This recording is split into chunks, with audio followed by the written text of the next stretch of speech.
Missing livestock is an occupational hazard for farmers in rural parts of Rockbridge County and surrounding areas.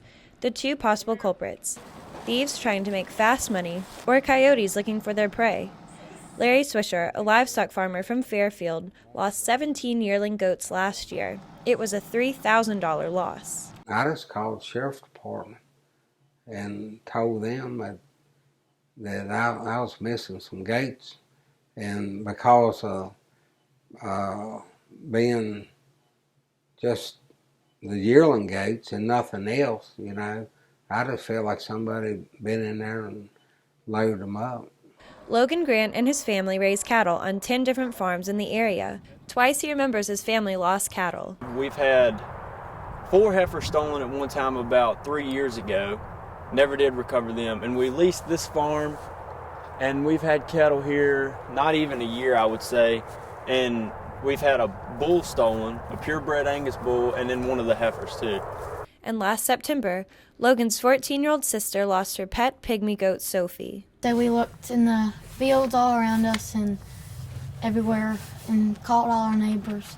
A coyote might have gotten her, but she never would go outside the barn at night. Thomas Stanley, the Rockbridge County Extension agent for the Virginia Cooperative Extension, says that livestock theft is devastating to victims and profitable for thieves. It's not really common, but when it happens, it can be catastrophic to an individual cattle. Right now, we're in a period of exceptional values. He also says it's easy to get away with. All it takes is somebody who's nervy enough to take their truck and trailer and back into a corral that doesn't belong to them, and anybody with a little bit of experience with cattle can drive the cattle into that pen, load them up, and nobody's ever really the wiser. And that's very often these cattle thefts take place in broad daylight. Botetourt County Sheriff Ronald Sprinkle says police treat thefts like any other robbery. They take a report, try to find out when the animal was last seen, and identify possible suspects. But the hardest part is trying to get a description that someone besides the farmer can understand. It's not like a stolen car, Cattle are so, in groups, they're together. It's hard to pick out which one's yours unless you know. But like the sheriffs, they're not here every day like I'm here every day. They don't know my cattle like I know my cattle. So it's hard for them to say, this is what we're looking for. All they know really is that they're looking for a cow or calf or whatever it may be, a bull that belongs to me.